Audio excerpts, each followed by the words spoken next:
সুসংবাদ সুসংবাদ সুসংবাদ আলহামদুলিল্লাহ আজ্জা ওয়া জাল্লা। আর মাত্র 14 দিন বাকি রয়েছে আমাদের প্রত্যেকটা মুমিন মুসলমানদের আনন্দের দিন এবং বরকতময় দিন।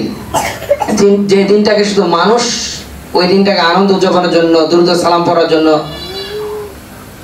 ওয়েট করে না, ধৈর্য ধারণ করে না, বরং আল্লাহ পাকের সকল সৃষ্টি জগৎ সেই দিনটার জন্য ওয়েট করে কবে আসবে সেই দিনটা। সে মাসটা হলো প্রিয় নবী রাসূল আরবি সাল্লাল্লাহু আলাইহি সাল্লামের আগমনের মাস, আগমনের দিন মাহে রবিউল আউয়াল, রবিউল নূর, 12 রবিউল আউয়াল, পবিত্র ঈদ মিলাদুন নবী সাল্লাল্লাহু আলাইহি ওয়াসাল্লাম। সুবহানাল্লাহ।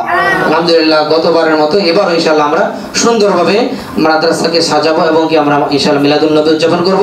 এজন্য ইনশাআল্লাহ তাআলা সবাই নিয়ত করেন প্রতি বছরে আমরা মিলাদুন নবীর সময় আল্লাহ নবীর দরবারে কমপক্ষে 1,12,000 দুরূদ শরীফ আমরা ইনশাআল্লাহ তাআলা হাদিয়া পাঠানোর জন্য উম্মত হিসাবে আমাদের এটা হক এবং আমাদের কৃতজ্ঞতা প্রকাশ করা উচিত যে নবী আমাকে ইমানদার বানানো, যে নবী সাদকা হলাম, যে নবীর উসিলে আমরা হাফেজ আলেম হচ্ছি, হাফেজ আলেমের বাবা হচ্ছি, ইসলাম পেয়েছি, সেই নবীকে আমরা যেন শুকরানা তোহফা 1,12,000 দুরূদ শরীফ পাঠাতে পারি, কোরআন কারীমের খতম পাঠাতে পারি।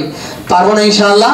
এবারও ইনশাআল্লাহ তাআলা আমরা নিয়ত করব ইনশাআল্লাহ আমরা যেন দুরূদ শরীফ বেশি বেশি পড়ে নবীর দরবারে সেদিন আমরা সালাত ও সালাম পড়ব এবং দোয়া করে তিনার রওজা মুবারকে পৌঁছাবো।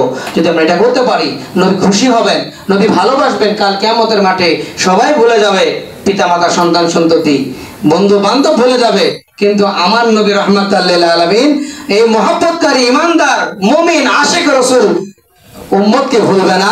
আর উম্মতকে সবার আগে তার সাথে সাক্ষাৎ হবে, যারা নবীর প্রতি প্রতিদিন 50 বার দুরূদ পড়বে, কাল কিয়ামতের মাঠে নবীজির সাথে ওই উম্মতের মুসাফা হবে।